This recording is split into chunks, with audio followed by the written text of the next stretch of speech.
Maqaa Abbaa, kan Ilmaa, kan Hafuura Qulqulluu, sadan Waaqa tokkoo. Ameen. Waaqayyoon kan jaallattan, Waaqayyos kan isin jaallatu. Sanbata barii kanaan mana kiristiyaanaa Fayyisaa Addunyaatti qaamaan kan argamtan hundumti keessan akkam jirtu, akkam bultanii, akkam yoo nageessan. Maqaan Waaqayyoo keenyaa samiif lafa kana kan uume, hunda dursee kan ture, hunda dabarsees kan jiraatu, jireenya keenya keessatti yeroo kana kan nu kenne, asitti walitti nu qabe, maqaan isaa bara baraan kan ulfaate nuuf haa ta'u. Keessumaa yeroo ammaa tsoomaa jaalala giiftii keenya maaramiidhaaf qabnu, waadaa seedhaa qabnu, Gooftaan keenya Yesus Kiristoos fannoodhaa gaditti jira argamaniif keessumaa qulqulluu Yohaannisiif kunooti haati kee jedhee akkuma isaa kenne, akkasumas immoo seedhaan kunooti ilmi kee kunoo ijoolleen kee akkuma jedhee kenne, waadaa isa kenne sana hunda keenya irraa utuu hin hir'isin tsooma keenya kana waan lapheen keenya yaadu waan gaarii kan itti argannu, biyya keenyaafis saba keenyaafis mana qulqulleettii kiristiyaanaa keenyaafis Waaqayyo waan gaarii akka nu taasisu fedhii isaa nuuf haa ta'u. Guyyaa har'aa wangeelaa Maatiyos boqonnaa 12 lakkoofsa 38 jalqabee amma xumuraatti wangeelli guyyaa har'aa dubbifameeti jira. Bakka hundumaatti waa'ee mallattoo fedhuu Fariisotaa fi Ayuudotaa akkasumas waa'ee deebii Gooftaa keenya Yesus Kiristoositii fi isa irrattis dhaloonni amma jiru maal akka inni fakkaatu eega Yesus Kiristoos isa mul'ise sana ilaalle booda jireenya keenya keessatti immoo maal irraa baranna, dhuunfaa keenya irratti wangeelli kun maal nu godhaa, maal irraa hubannaa isa jennu waliin ilaallaa jechuudha. Mata dureen barumsa keenyaa mallattoo nutti argisiisii kan jedhudha. Mallattoo nutti argisiisii. Gaaffii kana kan gaafatanii Yihuudootaa fi Fariisotaa Yesus Kiristoos gaafanni lafa kanarratti fooniin deddeebi'ee barsiisaa ture, gara isaatti dhufaniitu harka isaarraa mallattoo addaa, hojii isaarraa mallattoo addaa irraa hubachuu akka barbaadan Gooftaa keenya Yesus Kiristoositti himuu isaanii, gaafachuu isaanii argina. Barsiisaa, mallattoo ati nutti agarsiisii arguu barbaannaa jedhaniin jechuudha. Yesus Kiristoos jireenya nuu ta'uudhaaf iccitii isaa samii keessatti dhokatee jiru gara lafaatti, gara namaatti, nama immoo isa cubbuu keessa jiru kabajat toree gara Waaqaatti, gara teessoo isaatti ol kaasee deemuudhaaf giddu galeessa ta'ee ala dhufe sana lafa kanarratti deddeebi'ee ala barsiisu, mallattoo baay'ee, fakkeenya baay'eedhaan mul'isaa, barumsa isaas barsiisaa lafa kanarra deddeebi'aa akka ture argina jechuudha. Yesus Kiristoos nama ta'ee yogguu dhufe seexanni kun namuma akkuma nama kaaniiti jedhee foonsaa owwaala keessatti, lubbuu isaa Si'ool keessatti qabachuudhaaf itti aggaamamee alammoo humna isaa tokko tokko argummoo irraa faffagaachaa innumtuu eenyu akka ta'e hubachuu amma dadhabutti jechuudha. Seexannillee amma dhumaatti Yesus Kiristoos yeroon isaa amma geessutti amma seexana kallattii afuriin qilleensa irratti diriirsee qabee booji'aa jara Si'ool keessa jiran lubbuu Addaamii jalqabee Si'ool keessa jiru sana amma harkaa booji'utti eenyummaa Yesus Kiristoos seexanni hin barree ture jechuudha. Al tokko tokko akkuma namaa humna kan hin qabaanne akkuma ijoollee Addaam kaanii waaqummaan waaqummaa sun kan keessan jirretti fakkaata jechuudha. Humna isaa agarsiisu ture Yesuus Kiristoos al tokko humna isaa akka agarsiisne Isaayyaas boqonnaa 53 irratti akkuma jedhame caccabaa shomboqqoo isa humnaan qabaanne cabsuullee amma dadhabutti humni isaa laaffatee jedha of mul'ise akka laafaatti akka dadhabaatti of mul'ise. Kanaaf waan baay'ee barsiisuu keessatti jara beela'aan nyaachisuu keessatti jara dhukkubsatan fayyisuu keessatti Alaazaar isa du'e du'aa ka'uu agarsiisuu kana keessatti utuma argaa jiranuu hubachuu dadhabani. Qalbiin argu malee maaltiin argu jedhama? Ejjiin argu. Gati kana qalbiin isaanii hin banamne gati ta'eef qalbiin isaanii cufamaa gati ta'eedhaaf waan Yesuus Kiristoos hojjetu arguu hubachuu hin dandeenye hubannoo keessaatiin jechuudha. Yesuus Kiristoos gati jarri fedhaniif fedhii isaanii sana gaaffii isaanii sana aluma sana hin deebisne. Ala baay'ee namni gowwaan ala gaaffii sin gaafatu yoo gaaffii deebistanii fadhuma sana sinuu gowwaa taatu jedha Salomoon barreeffama isaa keessatti. Gati kanaatiif eenyutu gaaffii gaafachaa jira? Gaaffii inni gaafatu kun immoo qalbeeffatee irraa hubatee ittiin deebi'uudhaaf immoo callumadee itti dhufnaanumayyuu haasa'aatti dhufnaan gaafataa kan jedhu kanallee Yesuus Kiristoos irraa hubanna jechuudha. Mallattoo nutti agarsiisi sirraa mallattoo arguu barbaanna barsiisaadhaati jedhanii akka nisne Yerusaalem guutuun see barumsa Yesuus Kiristoosiin guutamtee namni hundumtuu waa'ee Yesuus Kiristoosiin haasa'u. Inni Masiidha, inni Kiristoosidha jedhaniitu kan haasa'an magaala sana keessatti raajii dinqii ta'e waan inni hojjete kan walii mandara sana keessaaf magaala sana keessa guutan baay'ee ture jechuudha. Jarri Fariisotaa kun immoo Yesuus Kiristoositti hin amanne. Jarri Ayhuud kun immoo Yesuus Kiristoositti hin amanne. Jalqabumaa jalqabanii. Maaliif Yerusaalemiin bilisa baasuuf dhufee ala jedhamu Yesuus Kiristoos aangoo nurraa fudhachuudhaaf dhufee jedhan. Aangoo foonii isaanii sana laata.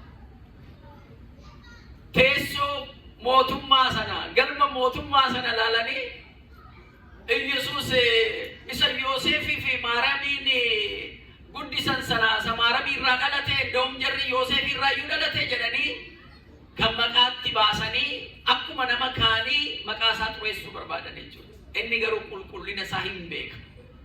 Eessaa akka dhufeef maaliif akka dhufes hin beeka. Yaada isaanii sanas hin beeka. Eega dhalatee jalqabanii jarri Ayhuud isa ajjeesuudhaa barbaadan. Daa'imummaa isaa sanarraa isa argachuudhaaf daa'imman naannoo sana targaman kumaatamaan morma isaanii qalanii ajjeesan. Yesuus Kiristoos gara Misraatti yookaan gara Gibxiitti jalaa miliqe.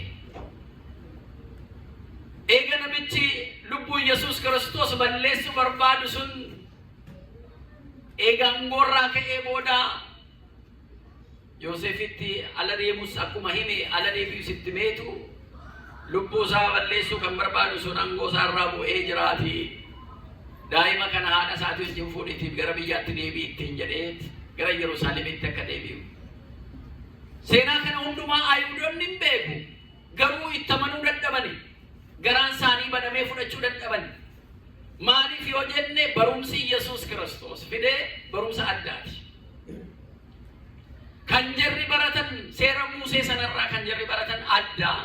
Yesuus Kiristoos immoo kan inni fidee adda jechuudha. Ifa addunyaa kanaatiif waan ta'u dukkana keessaa waan baasu hojii dukkanaa irraa fageessuu kan danda'u fidee dhufe Yesuus Kiristoos.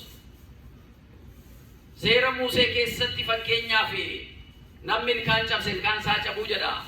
Namni ija namaa jaamse iji isaa jaamuu jedha. Gati kanaa jarri Ayhuudii kana fudhachuun akkamitti kana fudhannee dhageenyee jiraannaa hin ta'u kan Yesuus Kiristoos jedhe kun isa seera dhageenye kana isa yoo ilkaan cabsinaan ilkaan isaa cabu iji jaamsinaan iji isaa ajaamu jedhe kana fudhannee jirra. Akkamitti sahaaraa Yesuus Kiristoos yoo kaballaa mirga kee kabalanii bitaa kee dabalii kenniif isa jedhu sana akkamitti fudhannaa?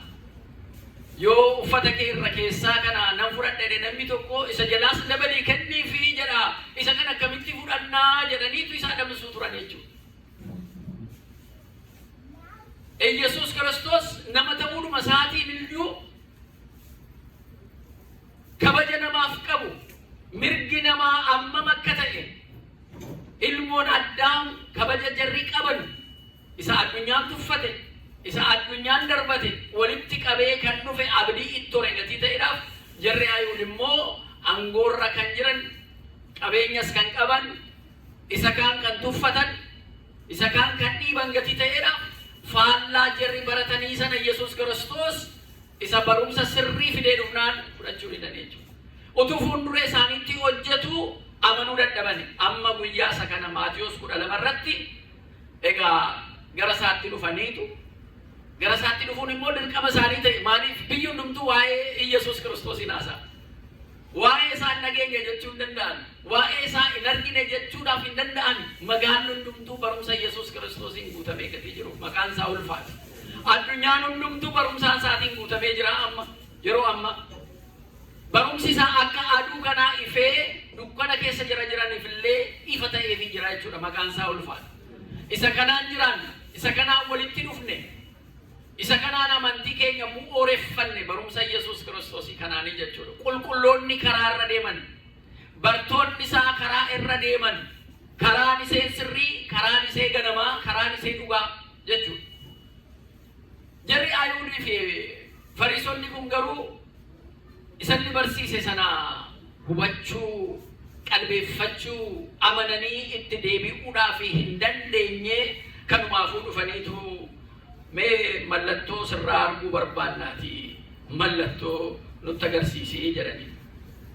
Gooftaan keenya Yesuus Kiristoosis akkaataa jarritti dhufanii gatii argeef haalli jarritti dhufanu qeequudhaaf hin danda'amu hin danda'u jechuudhaaf yoo agarsiise maal jarri inni agarsiise akkuma Fara'ooniin hojjete jarri nu biraas koo waa hojjetanus akkuma sana hojjetanii agarsiisu miti jechuudhaaf gatii ta'eef yaada laphee isaanii sana bareetu mallattoon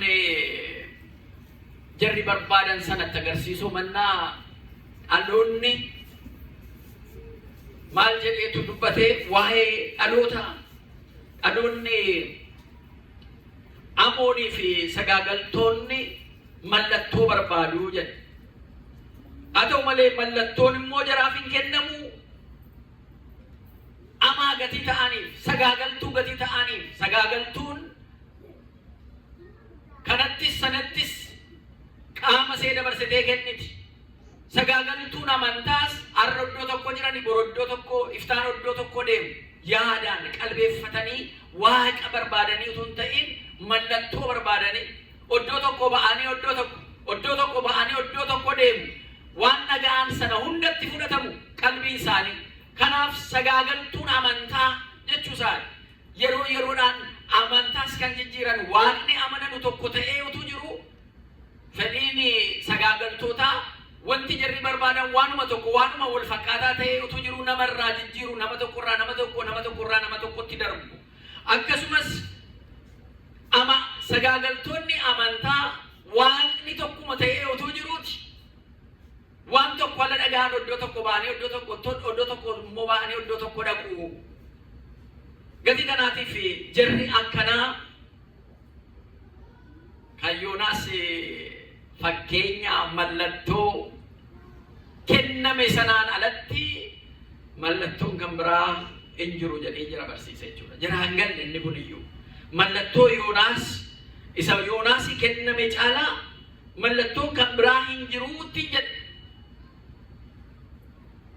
Qorontos isa jalqabaa boqonnaa 15 lakkoofsa 17 irratti waa'ee du'aa ka'uu Yesuus Kiristoosiif waa'ee Yoonaas walitti fidee isanni barsiise sana asirratti argina jechuudha. Mallattoo Yoonaas maal ture? Uummanni Nanawwee cubbuu hojjetanii badii dalagan sanaaf waaqayyotti dheekkamee yoo qalbii jijjiirrattan yoo gara waaqayyootti deebitan hojii cubbuu keessanirraa yoo deebitan malee waaqayyo magaalaa kana isin jalaa balleessuuf isinis baduudhaaf jirtu jedhiitii dhaqiitii ittimi jedhee Yoonaasitti himnaan Yoonaas karaa mataa isaarra karaa fooniin yaade sanarraan deemee waaqayyo asiin natti himee anaan yoo na erge yoo naqee immoo kana barsiise ummanni sun barumsa koo dhaga'anii yoo qalbii jijjiirratanii gara waaqaatti deebi'anii namoonni isa booda na arganii Yoonaas hin baddu jennuun jettee nutti itti nu sodaachiste yoo hin badne ree jirra miti kunoo ati roobduu sobaatii ragaa sobaat dhiyeessite jedhanii dhagaadhaan na reebanii na ajjeesu ati waaqayyo dhiifama gochuun dhiistu jarri immoo isa kitaaba keessaa namni waan sobaa dubbate isin irratti gahaan dhufa jedhee maqaa waaqayyootiin kan dubbate mirga qaba dubbachuudhaaf wanti sun ta'uu dhabaannaan garuu dhagaadhaan reebamee ajjeesama seera Musee sanaan gatii kanaatiif handuun barbaadu jiraachuun barbaadaa jedhe Yoonaas ati karaan ajjeesuun dhageessita karaan dhagaantuma mu dhageessita yaa waaqayyo ani hin barbaadu lakkii an karaadhuma boondee madheetti ganzaba isaa baafateetti karoora isaa baafateetti karaa waaqayyo irraa miliquun bidiruurraan markabaan gaafa deemu iyyuu waaqayyo karaa Yoonaas jireenya qaba jedhee filate sun karaa du'aatti ta'eetu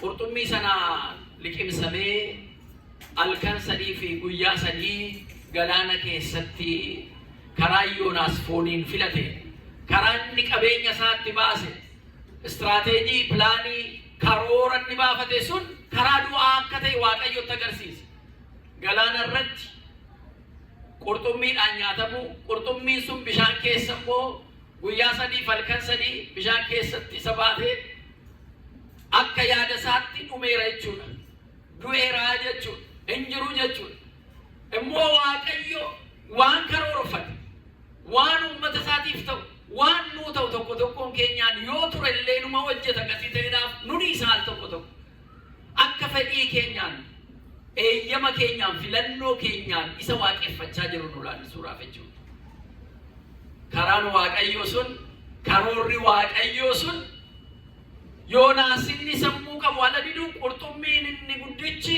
sammuun qabaanne waaqaaf ajajamee Yoonaas sana garaa isaatti baatee dhaqee lafarratti tufee jechuudha eessa biyyi kun akkamittiin dhufe ala jedhu biyyi kun Nanawwee jedhamtii jedhaniitti himan in ajaa'ibsiifate waaqa jedhaa ba'uu ergaan miliquu akka hin dandeenye bare jechuudha namoonni tokko tokko amantii keenyaan ala deemnu qormaan adda addaa ala nu qunnamu maali kun yaa waaqayyo amma yoomitti qormaata akkanaan nu qunnamaa an kana booda hin danda'u dadhabee jira ala jettanu karoorri sun karoora waaqayyoo yoo ta'e deebisee dhumachumatti isin fida jechuudha lafa dhiistanii deemtan sana keessatti jirtu jechuudha waaqayyo karoora qaba jechuudha achumatti waan jijjiirtanu jira jechuudha Yoonaas isa kanatu isa quunname seenaa isaa macaafa raajii Yoonaas keessa boqonnaa tokko jalqabdanii dubbisuu dandeessanii Yoonaas in ajaa'ibsiifate dhaqee biyya sanatti baduuf jirtu jara keenyaa baduuf jirtu magaalli keessan baduuf jira horiin keessan qabeenyi keessan baduuf jira hubachuuf jira cubbuu hojjettanii jirtani daa'imaa amma guddaatti biyya kana keessa maanguddoon dhabamee kanniisaa isiniin jedhu dhabamee badiin ta'aa jira badii kanaan immoo baduuf jirtu waaqayyo abidda samiirraa buusee isin balleessuudhaaf jira jedheetu lallaba sanaan jarri Nanawwee sunis daa'imman isaanii horii isaaniitti jalqabanii mooraa dallaa horii keessaa horiin akka hin baane jabbiin haadhasee akka noone arma akka hin arganne daa'imni arma akka hin arganne waa tokko afaan keessanitti hin dhufin jedhanii gubbaa aangoorraa isa jiru amma uummata goda jiruutti daaraa afatanii gurraacha uffatanii yaa waaqayyo si yakkineerraa nuu dhiisii sitti dabarsinee cubbuu hojjenneerraa nuu dhiisii jedhanii kadhatan. Yogguu sana Waaqayyo kadhannaa isaanii iyya beelladoota isaanii mooraa keessaa imimmaan daa'ima harma haadha isaanii dhabanii iyyanuu sana maanguddoota ofiin tsoomaan dhagna isaanii dadhabsanii sana argee biyya sanaaf dhiifama godhe. Isa kana immoo jarri Ayuudonni Fariisonni sun hin beeku, kitaaba isaanii keessatti dubbifamee jira. Hin beeku. Isuma kana takkaseef mallattoo nutti agarsiisi jetta. Mallattoo inni Yoonaas halkan sadiif guyyaa sadiif garaacha qurxummii sana keessatti bishaan keessatti dabarse. Kana caalaa mallattoo maalii jira? Akka Yoonaas garaa qurxummii keessatti guyyaa sadiif halkan sadii dabarse ilmi namaas akkasuma dabarsuuf jira ittiin jedhee jechuudha. Inni eegne jarri kan hubachuu hin dandeenye jechuudha. Jiraa galuu hin dandeenye. Achi kan Yoonaas caalutu as jira jedhee deebise. Kan Yoonaas caalutu as jira. Yoonaas gaaggidduu ta'uudhaaf isa dhufu sana mul'isuudhaaf aduun ala boodaan dhufu gaaggidduu fuulduratti mul'ata. Gaaggidduu ergee ka'eetu qaamni dhufa. Aduu kan ta'e Yesuus Kiristoos ergamoota isaa raajota isaa irra bulee isan agarsiisee yeroo isaa yeroo ga'ummoo inni qaamaan agarsiisuuf jira gatii ta'eedhaaf. Mallattoo jarri eegan achuma fuuldura isaaniitti waa godha jedhanii eegan. Inni garuu Yesuus Kiristoos kan Yoonaas isa jarri beekan sanaan kaase jechuudha. Dubartoota bira dhaqu waa'ee bukootiin raciitiitiin hin barsiisa. Qotee bulaa bira dhaqu waa'ee sanyiitiin barsiisa. Akka namaa galutti jechuudha. Akka jarriin irraanfannetti. Akka hojii isaanii guyyaa guyyaadhaan ala hojjetanu jecha Waaqayyoo sana hubatanuuf jechuudha. Gatii kanaatiif jarri kunis waa'ee Yesuus Kiristoos dhaga'uun barbaadanii himachuudhaaf isarraa waan naqanii jara ergan hangafoota isaanii jara aangoorra jiran sanatti waan himuu barbaadantu jira gatii ta'eedhaaf jarri karaa kana gaafa dhufan inni immoo dabarsee mallattoon kan Yoonaas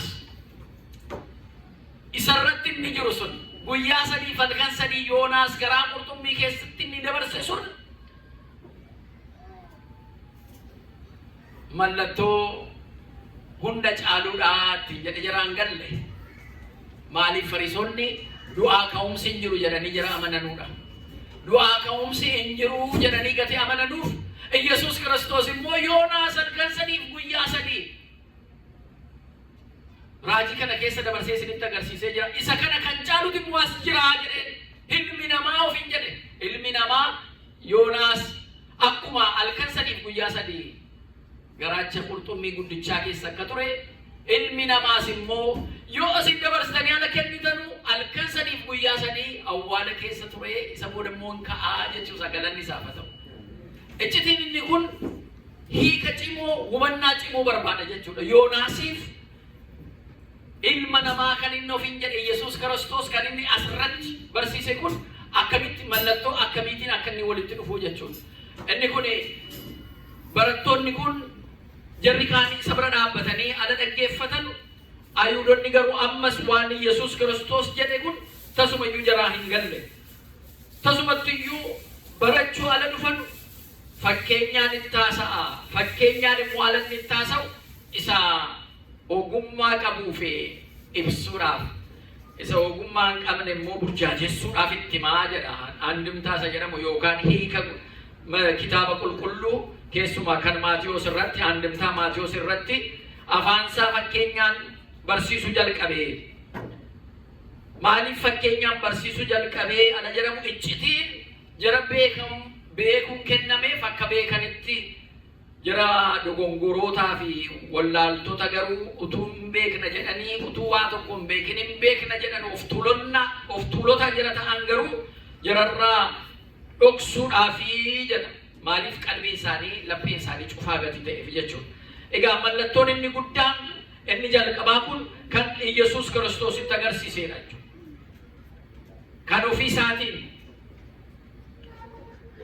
akka Yoonaas jarri dabarsanii kennuuf jiru inni immoo du'aa ka'uudhaaf akka jiru kan itti agarsiisedha jechuudha. Inni kun qulqulluun Phaawulos waa'ee du'a Yesuus Kiristoos wajjin fidee utuu Yesuus Kiristoosiin hin duune utuus du'aa ka'uudha baatee amantiin keenya faayidaan isaa maalii nuun jedha.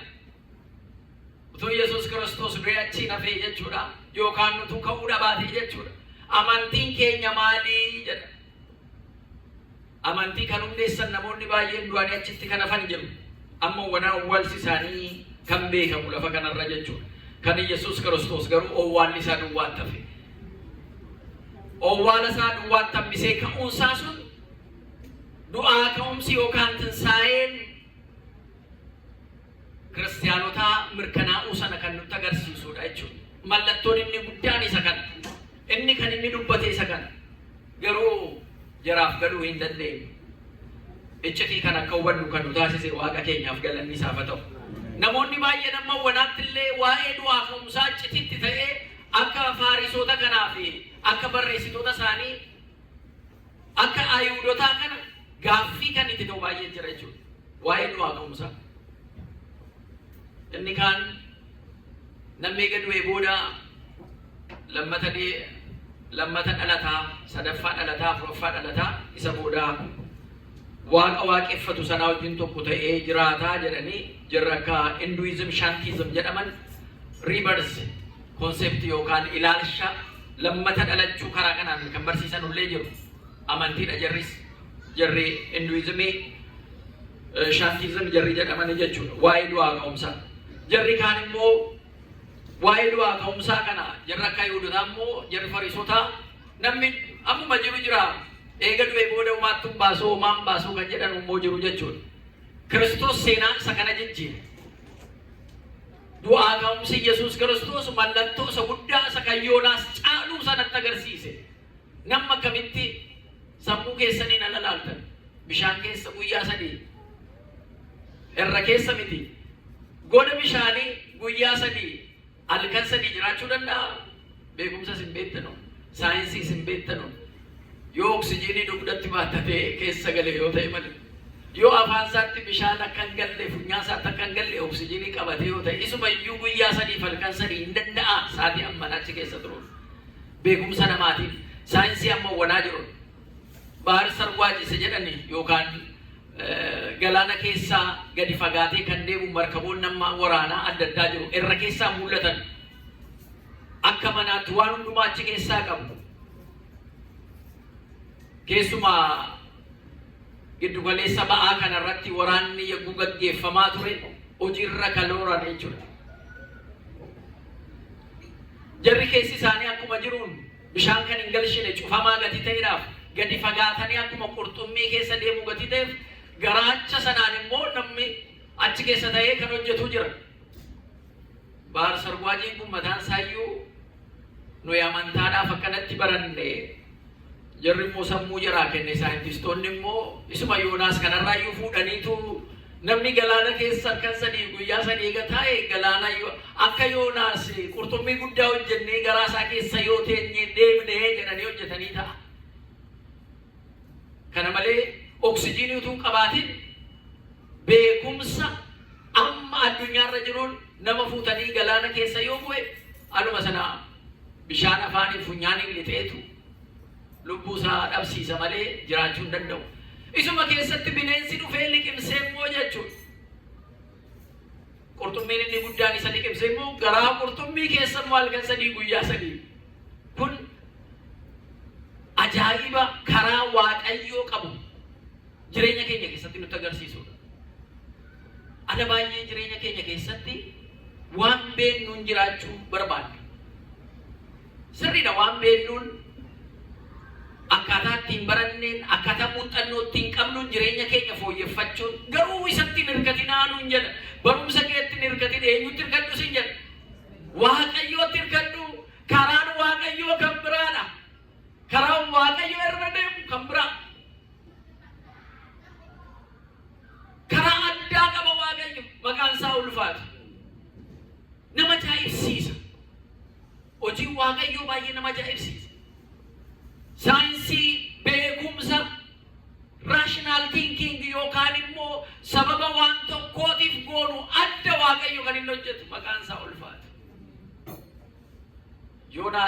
namaatti du'eera. Ganzaba isaa kan inni itti baasee markabarra yaabbatee karaa ofii isaatiin deeme sun karaa du'aati. Akka yaada isaatti Waaqayyo irraa miliqee deemu isaati. Namoonni tokko sagaagalummaa keessa ganzaba isaanii baasanii kan deeman machaanii dhuganii qaama isaanii mana qulqullummaa Waaqayyoo kan ta'e qaama isaanii akka hin taaneen dabarsanii kan kennan balleessan. Booda irratti deebina. Seexanni dhufee kan itti boqote hojii seexanaa kan hojjetan dhiiga dhangalaasuu, lubbuu namaa baasuu, jaalala namaa gidduu galanii gargar baasuu, nama wal jaallatu gargar baasuu, ammeenya, dhiiga dhangalaasuu, sagaagalummaan hojii foonii kanaaf kan fakkaatan kan hojjetan ganzaba isaanii baasanii. Jarri kun karaan inni sun karaa du'aa akka ta'e baruu baay'ee barbaachisaadha. Karaan Waaqayyoo immoo karaa addaati. Galaana keessa ce'uu, bineensaan nyaatamanii ce'uu, isuma keessa ceetee deemta. Waaqayyoon asii wajjin jiru. Nama kaan biratti duutee jirta, garuu Waaqa biratti immoo karaa jireenya haaraa keessa jirta jechuudha. Maqaan isaa ulfaatu adda jechuudha. Yoonaas irraa kan barannu Yesuus Kiristoosin kan nutti himu barbaade karaa Yoonaas sun karaa du'aatii. Addaaminni jalqabaa, namicha addaaminni jalqabaa karaa kansaa jecha Waaqayyoo sagalee Waaqayyoo dhiiseetiyyuu karaa du'aa filatee deemee. Ani immoo isin fayyisuudhaaf jireenya isinii ta'uuf hin dhufe. Kan natti amantan hundumtuu jireenya bara baraa akka argattanuuf hin dhufe jedhe. Maqaan isaa ulfaatu. Namni natti amanu hundumtuu akka fayyuuf malee akka murtiin ittiin darbineef hin dhufe. Kanaaf Yoonaasin isa jarri beekan kitaaba jarri dubbisan sana keessaa baaseetu mallattoo Yoonaasitti agarsiise. Isa du'aa kaasee, isa beela'aa nyaachisee, isa dhukkubsataa fayyise sana jarra akka homaattuu lakkoofne. Mallattoo inni Waaqa biraa ergamee ittiin dhufe, barsiisaa ta'ee ittiin dhufe, fakkeenya ta'ee ittiin dhufe sana gaafa jarri hubatanu iccitii isa guddicha isa cimaa sammuu isaanii jijjiiruu danda'u sana isa du'aa ka'umsi jiru sana Yoonaas kan caalutu as jiraattiin jedhe. Inni isin ittiin haasa'aa jirtan isa Yoonaas caaluudha. Yoonaas qurxummiidhaan nyaatameetu guyyaa sadii garaa qurxummii keessa buleetu achi qurxummii sun baasee lafarratti tufee isa booda Nanawwee magaala sanaaf barsiisee badii isaaniirraa akka deebi'anu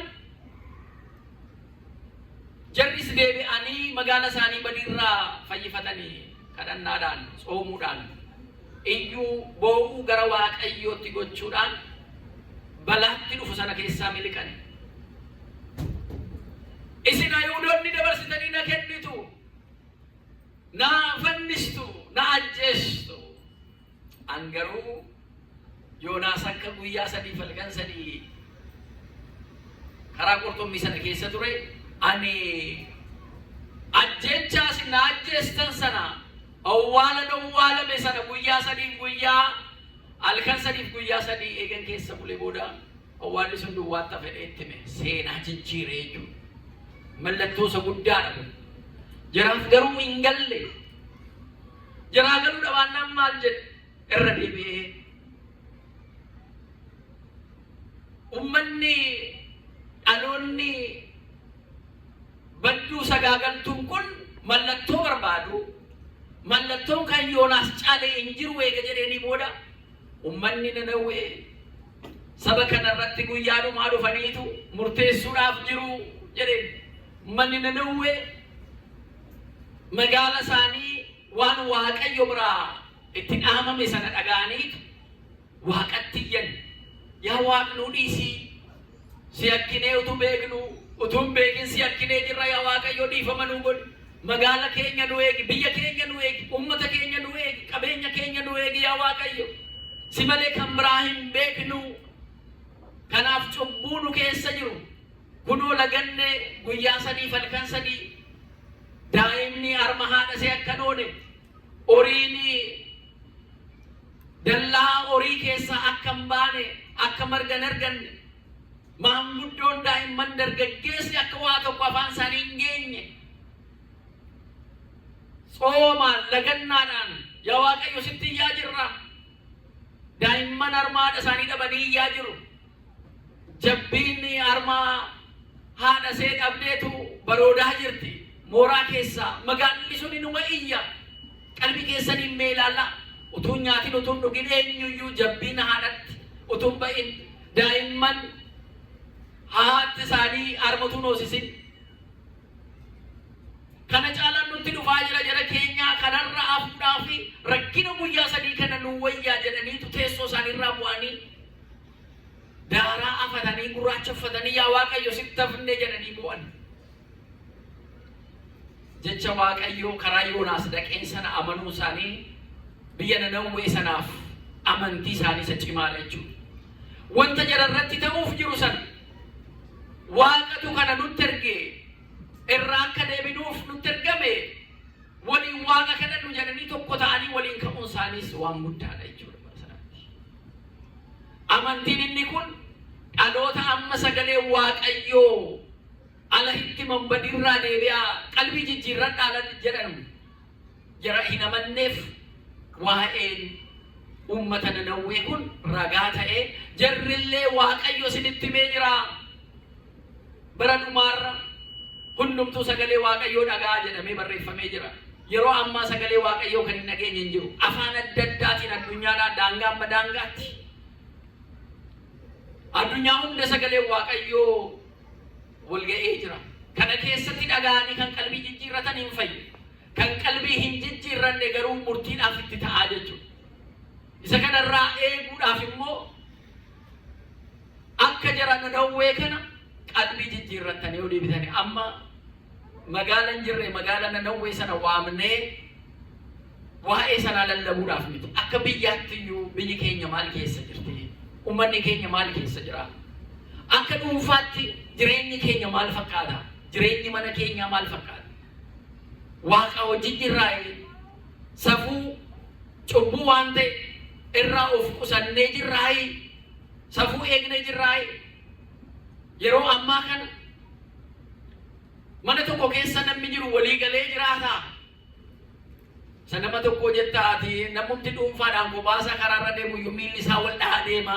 Utunuma nyaatu ilkaanii dhiyoof ciniina waliin galle ganaa jettanii kaasuu dandeessan. Maaliif wanta namaa mataa namaa naannessu baay'ee jira yeroo ammaa. Qalbii isaa waan jalaa fudhatu baay'ee jira. Tokko tokko immoo qalbiinuma isaa sana tasgabbeeffachuuf karaan ni deemu.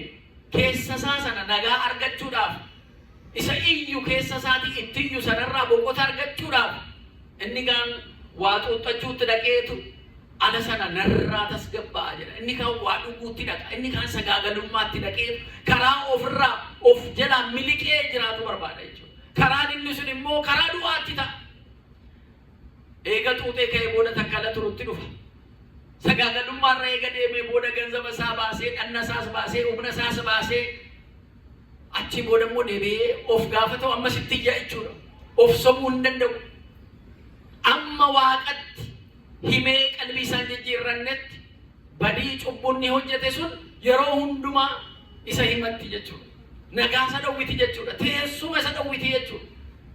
Kanaaf gara Waaqayyootti ala deebinu uummata Nanawwee sana waa'ee mallattoo sana haasa'uudhumaaf isa Yesuus Kiristoos kaasneetu malee dhuunfaa keenyaan eessarra jirraa? Waaqa wajjin jirraa, abboommii isaa eegaa jirraa, seera isaa eegaa jirraa. Akka biyyaatti, akka sabaatti, akka dhuunfaa keenyaa, akka maatiitti maalirra jirraa inni jedhu kun gaaffii tokko tokko keenyaaf dhiyaatudha jechuudha. Gaaffii tokko tokko keenyaaf dhiyaatu kana keessa immoo Waaqayyo qalbii sii kenne sanaan madaaltee karaa dogongoraarra yoo jiraatte akka deebituudhaaf karaa dhugaarra yoo jiraatte immoo cimsitee akka itti fuftuuf jechuudha. Maaliif karaan isheen cubbuu qabdu baay'ee bal'aadha. Nama baay'eetu irra deema. Gabaatu irra deema. Karaan isheen dhugaan baay'ee qal'oodha. Namoota muraasatu irra deema. maal karaa see dhiphoo kanarratti maaltu nu rakkisee inni bal'aan utuu jiru jedhee irra fiiga namni highway isa cubbuu sanarra jechuudha. Karaan iseen dhugaan, karaan iseen duraa abaabilee akaakilee keenyarraa dhageenye karaa waaqayyoon ittiin waaqeffannee cubburraa ittiin of eegnu garuu baay'ee dhiphoodha. Akka fooniif ta'utti miti, akka fuurawwaadha ta'utti kan jirtudha. Gatii kanaatiif gara kanatti ala deebinu jara Fariisotaaf jara barreessitoota kanarraa adda taana. Kan biraa mootii Nigista Azeeb jedha. Faarfannaa keessattis qulqulluun Daawitis isee kaasa. Nigista Azeeb yookaan mootii kibbaa. Mootii kibbaa la jedhu Yerusaalem gaa buufata godhateetu. Iseen illee mallattoo isin barbaadan kanarraa dhaloota kanarratti murteessuudhaaf yeroo dhumaan dhufti jedheetu Yesuus Kiristoos waggaa kuma dura see turte. Bara Salomoon isee turte sana kaaseetu iseen illee dhaloota kanatti murteessuudhaaf inni dhufti jedheen. Maaliif yoo jettanii ogummaa Salomoon ala dhageessu. Nama waaqayyooti ogummaa qabala jedhamu ala dhageessu kibba jirtu sanarraa mootittiin kaatee biyya Salomoon dhattee.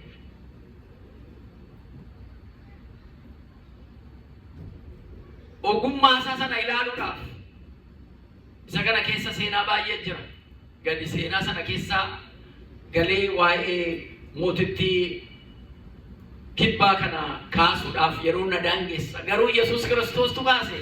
Mootittiin kibbaa kun yeroo dhumaa dhaloota kanarratti murteessuudhaaf hin dhufti. Isinitti murteessuudhaaf hin dhufti.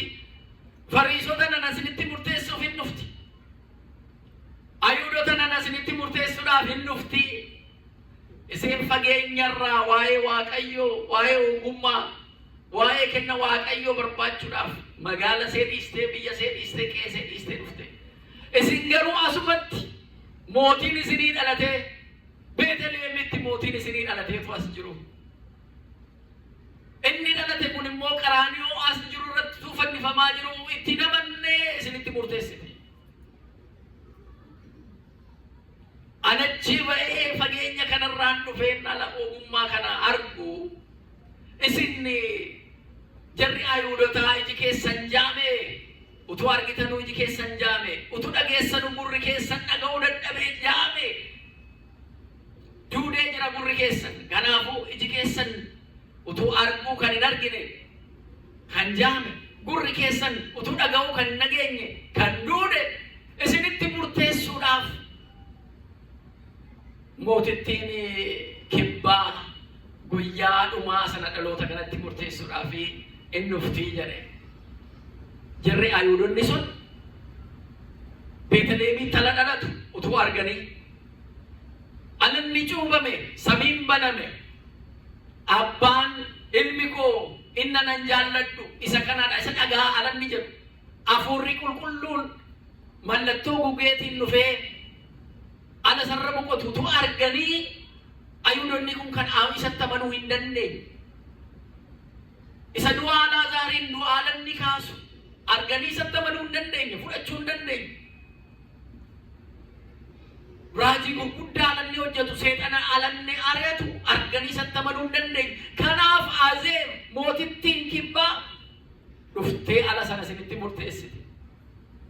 Isin qalbii qabdanuu, isin hubannoo qabdanuu, raajii waaqayyo gidduu keessanitti godhe sana amanuu hin dandeessanu. Gatii kanaatiif isinitti murteeffamaa ittiin jedhee itti hima Yesuus Kiristoos. Hiikni wangeelaa oddoo kanarratti jiru Yoonaasiin kaasee mootittii kibbaa Azeebiin kaasee alanni dubbatu jarran mallee jaraan galle. Nama seexanni irra bule tokko ture jedheen. Seexanni kun kan irra bule, hafuurri hamaan kun kan irra bule, namni kun seexanni sun irraa ba'ee deeme. Lafa bishaan hin jirre gammoojjii deeme. Lafa boqotu barbaade asii achi ba'ee galee lafa boqotu barbaade hafuurri hamaan kun. garuu lafa boqotuun arganne maaliif bakka kootiin deebi'u jedheetu bakka duraan ture sanaa eega jooree jawwaree gammoojjii waliin ga'ee booda gara mana isaa duraanii sanatti nan deebi'a jedhee gaafa deebi'u mana isaa gaafa argu qulqullaa'ee obduu keessan jiru duwwaa ta'ee argate. Kanammaa taanaan kan akka qooddoon arganne dhamaanu baay'ee jira jedheetu dhaqee jara kaan hafuura hamaa jara kaanis dhaqee waamee fideetu qottaa manni koo kanuma keenya waliin teenyadhee namicha sanatti deebi'eedha. Jireenya namicha sanaa isa duraa caalaa akkam hamaa akka ta'e ilaalaa nu jedha. Kun hiika baay'ee qaba of keessatti. Tokkoon isaa duwwaan caqasee darba. Eega Waaqayyootti amannee booda. Eega karaa isaa sitta fe'a Waaqayyo jennee booda. Iji keenya iddoo adda addaa ilaala yoo ta'e, hafuura adda addaa keessa deddeebi'uudhaan namoota jiranuu ilaalla yoo ta'e, qalbiin keenya Waaqarraa iddoo biraa deema yoo ta'e, hafuurri qulqulluun nurraa yoo fagaate, teessoo hafuura qulqulluu keenya sana cubbuudhaan yoo duuchine, bakka cubbuun jirtu sana iyyuu seexanni dhufee ta'a. Bakka seexanni jiru sana immoo hafuura hamaa sanaan jireenya keenya hundumaa akka hin taane nu jalaa godha jechuudha.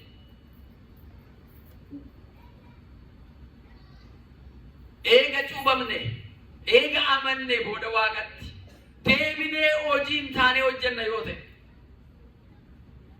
kadhannaa hin goonu yoo ta'e, tsooma hin tsoomnus yoo ta'e, hojii Waaqayyo jedhu sana waan gaarii ta'u yoo hojjenne callumannee dhuma duwwaadhuma isaa akkanuma miillumti keenya duwwaa si'achi dhamaa yoo ta'e, fooyya'insi jireenyaa keessa hin jiru yoo ta'e, gara Waaqayyootti amanamummaa Waaqayyoo sana argachuudhaaf uffachuudhaaf jijjiiramni yoo nu keessa hin jiraanne, Yesuus Kiristoosiin uffadhaa nuun jedha. Isa gara uffachuu, isa gara mul'isuutti yoo qaamni keenya hin jijjiiramne duwwaa yoo ta'e, isa duraa caalaa kan ta'e hafuurri hamaan dhufee nu hojjechisiisa jechuudha hojii hamaa. Isa kanarraa Waaqayyo nu haa eegu. Inni kun baay'ee rakkisaadha. Eega hafuura qulqulluutti amanne, eega cuubamne booda akkamitti teessoo seexanaa taanaa kan jedhu namoonni tokko tokko gaaffii gaafachuu danda'u.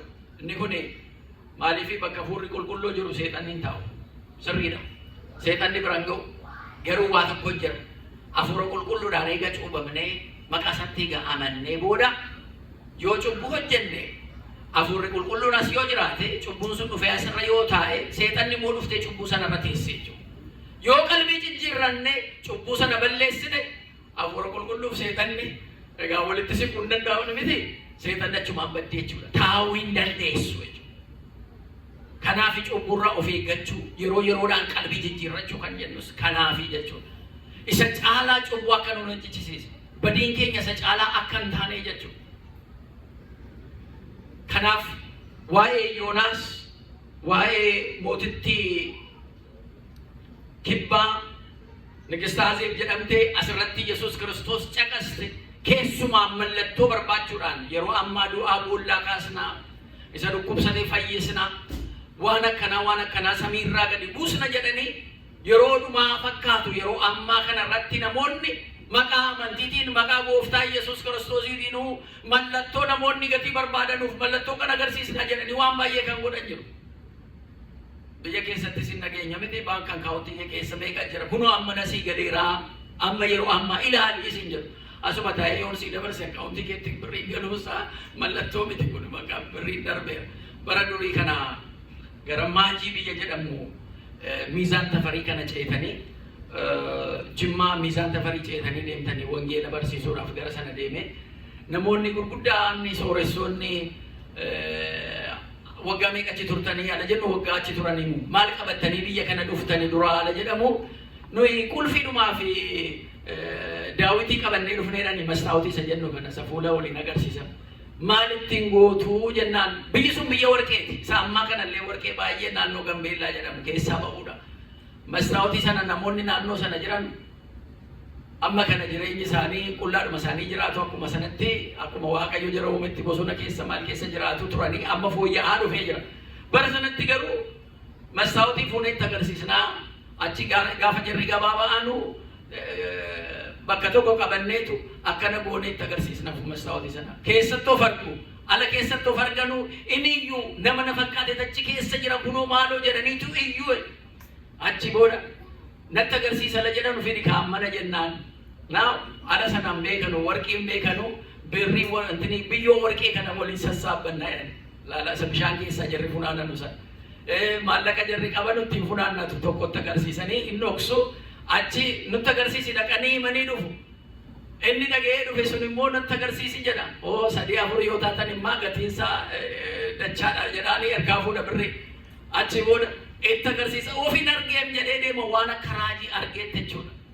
Kanaan birrii namoota naannoo sana jiran irraa egaa akkuma bara isaatti fudhannee egaa Waaqayyo nuuf dhiisuu jedhu jechuudha. Kana ofitti itti agarsiisanii irraa guuraa jechuudha. Jarrillee amma bakka sana kan jiranu sagalee Waaqayyoo jara bira ga'ee jira. Ammallee jarri amma kana wangeela irraa fagaatan teeknooloojii irraa fagaatanuu malee yeroo ammaa kana wangeelli afaan isaaniitiin bakka sanallee itti ga'ee jira jechuudha. Fakkeenya sana kan mul'isu nu akka kanaan teenyee akka ijoollee Waaqayyootti akka ilaallu